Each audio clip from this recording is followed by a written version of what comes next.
हरिः ओम्। ॐ श्रीकृष्णपरब्रह्मणे नमः। श्रीमद्भगवद्गीता अतः सप्तमोऽध्यायः।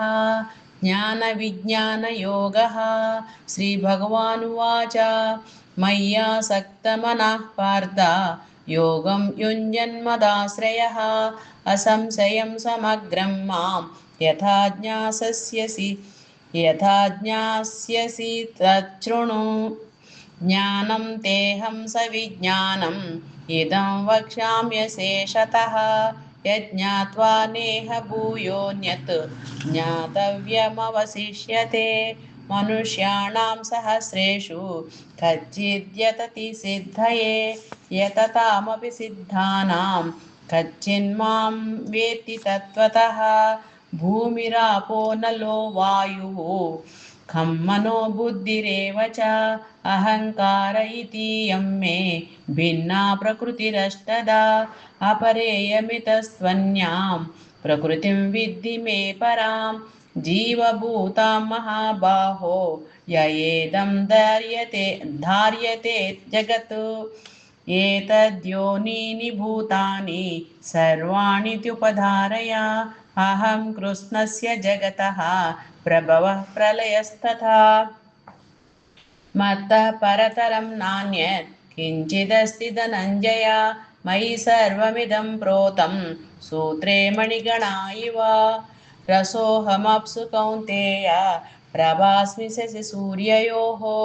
प्रणवः सर्ववेदेषु शब्दके पौरुषं ऋषु। पुण्यो गन्धः पृथिव्यां च तेजश्चास्मि विभावसौ। जीवनं सर्वभूतेषु तपश्चास्मि तपस्विषु। बीजं मां सर्वभूतानां विद्धि पार्थ सनातनं। बुद्धिर्बुद्धिमतामस्मि तेजस्तेजस्विनामहं। बलं बलवतां चाहं कामरागविवर्जितं। धर्माविरुद्धो भूतेषु कामोऽस्मि भरतर्षभ।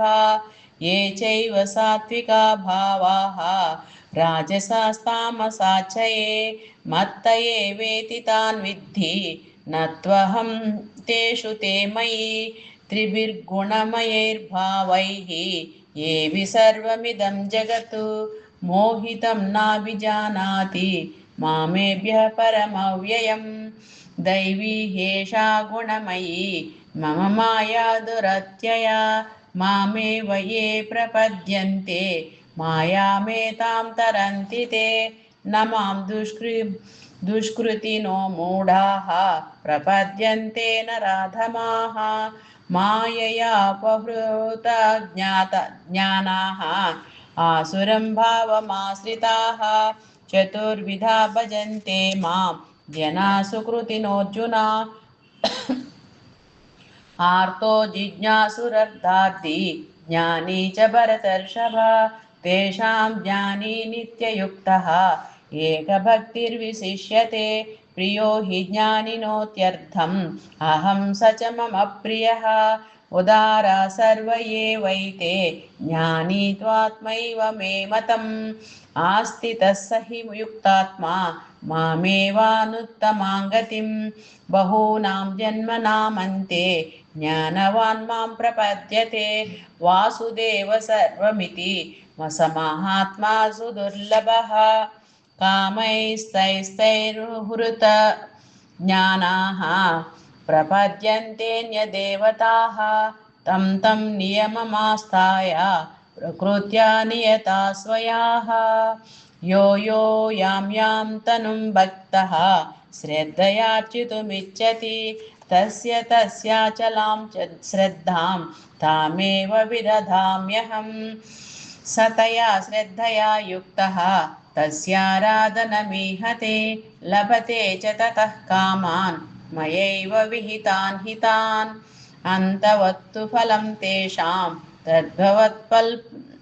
तद्भवत्यल्पमेधसां।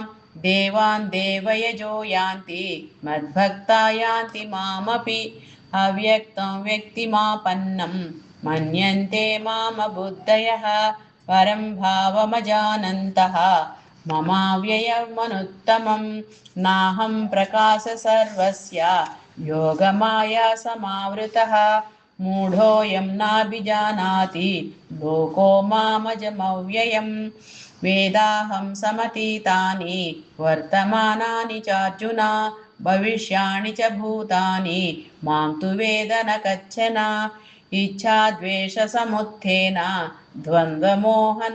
द्वन्द्वमोहेन भारत सर्वभूतानि सम्मोहं सर्गे यान्ति परन्तप येषां त्वन्तगतं पापं जनानां कर्मणां ते द्वन्द्वमोहनिर्मुक्ताः भजन्ते मां दृढव्रताः जरामरणमोक्षाय मामाश्रित्य यतन्ति ये ते ब्रह्म तद्विदुः कृत्स्नम् आध्यात्मं कर्म चाखिलं साधिभूतादिदैवं मां साधियज्ञं च ये विदुः प्रमाणकालेऽपि च मां ते विदुर्युक्तचेतसः ओम तत्सत् इति श्रीमद्भगवद्गीतासु उपनिषत्सु ब्रह्मविद्यायां योगशास्त्रे श्रीकृष्णार्जुनसंवादे ज्ञानविज्ञानयोगो नाम सप्तमोऽध्यायः।